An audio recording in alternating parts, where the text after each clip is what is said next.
Hi there, my name's Dave, employment coach and founder of DC Recruiting. I've helped people from all employment sectors find a job they love.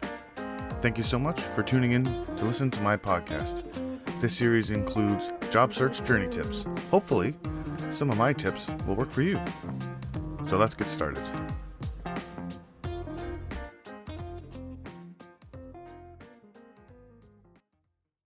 Hi there, everybody. Welcome back. I'm glad you could all join me again for another episode. As promised, we are going back to you can consider regularly scheduled programming. The last episode I did was about me and my business and what I do. So if you haven't listened to that, you can circle back and listen to that. But today, I'd like to talk about networking and why it's important. I read a great article. I'll reference it at the end of this episode. But I just wanted to summarize a few key points from it. And I added some of my own opinion in here too. But I'll reference the article at the end so you can all have a look at it. But I'm going to start off by giving a loose definition of networking. So what is networking? A good definition you could use is that you're trying to form a potentially positive professional relationship. So it can help you expand your career, or you can expand your business if you have a small business. So networking is a tool to help do those two things. You can have it happen in several different ways. One of the ways you may not consider, actually, but the primary way that professionals network is at events. So job fairs, anything organized by a community events. An example of that can be business award nights. Well, a lot of times there'll be awards that get given out every year for the best whatever, so something like that. You can network at that for sure, and most times they will actually have a time to network at the beginning of it. Another good example is Chamber of Commerce events. Every town, city, whatever will have a Chamber of Commerce, and they will have they'll put on events that people can network. But one thing that people don't consider a lot of time is networking at work. If you work for a medium to large size company, there's a lot of opportunity to network within the company.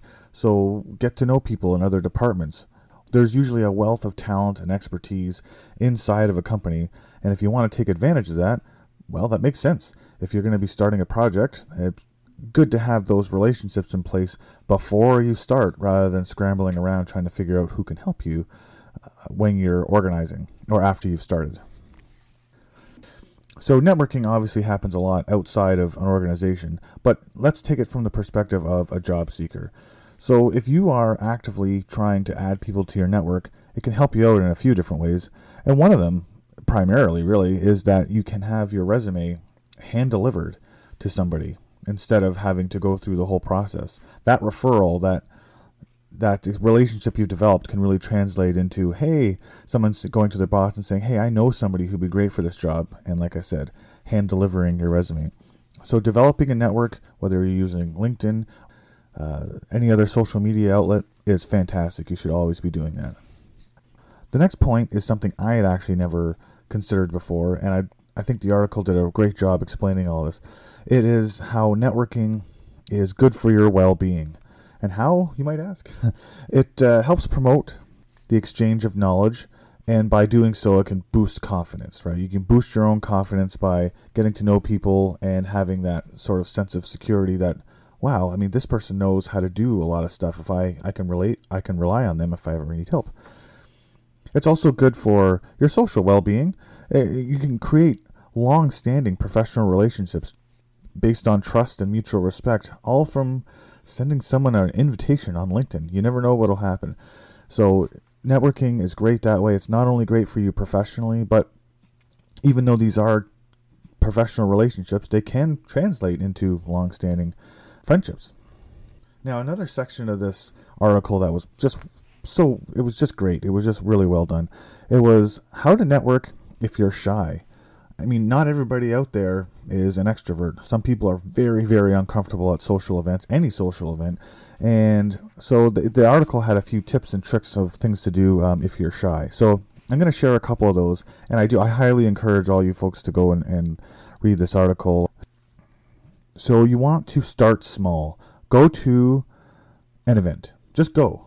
The going is a big step for people that are not comfortable at these kind of events. Just go and take a few cards, and most of the time people are going to come up to you and talk to you. So you don't have to be super outgoing. You can just, for the first couple of events while you get more comfortable, just wait for people to come to you, because they probably will.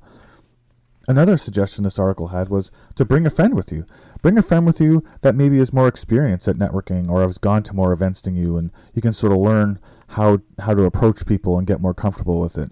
And you can let them do some of the work. I mean, if they're going to go and reel people in for you, so to speak, then that would be great. You don't have to go through that feeling uncomfortable to go up to talk to a stranger, because maybe your friend or a coworker or whomever will do it for you, and you can get your point across. And a third thing this article said, and this is a great idea, is to go to smaller events. So if you're pretty introverted, just go to a smaller event that's in your area of expertise. That way you don't have to worry about what you're going to say, because you're really good at whatever topics will be brought up. So if it's focused on your profession or your, like I said, your area of expertise, you'll feel a lot more comfortable. And then again, if it's a smaller event too. So these are all things you can do to boost your confidence a little bit and help yourself gain experience when you're trying to get better at networking. And my observation really is just to say that, with any skill you're trying to develop, and networking definitely is a skill, practice makes perfect. Go to as many events as you can. Join professional associations, committees, anything that does host events, so you'll feel like, well, I joined this thing, so you'll feel more of an obligation perhaps to go and participate in some of these events, and you'll get more comfortable at it. One of your goals with networking, other than the obvious, to expand your horizons and to learn a little bit more, aside from all those sorts of things, you want to try to be the person at a meeting at your workplace that says, you know what, I know someone that can help do that, in reference to your network. It'd be great to be that person who has put the effort in and knows someone, whether it's inside the company or outside the company, that can help in any situation, and say, you know what, I'm going to send this person an email. We can't solve this problem, but I bet this person can.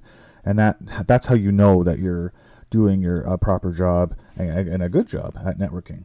And again, the opposite's true too.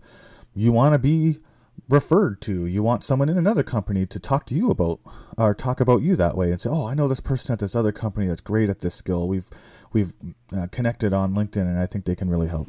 So that's really what you want to have happen.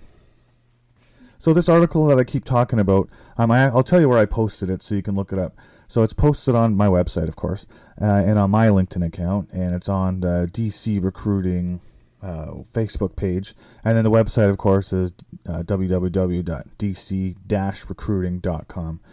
So you can look it up there. So the article that I keep talking about here is by Erin Eatough, PhD, and I apologize, I probably said your name wrong. So review it. It's awesome. You'll pick up a lot of great tips about networking, just like I did. That's why I was really enthusiastic about just presenting some of the snippets from it today. So I think I'm going to leave it there for this episode. I hope that you all do go check this article out, and I hope that your job search is going great. I hope that you find your dream job. And as always, until next time.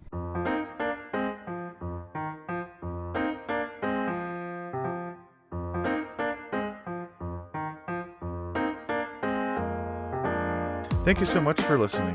I hope you learned a thing or two along the way. Check out the website for more content, www.dc-recruiting.com.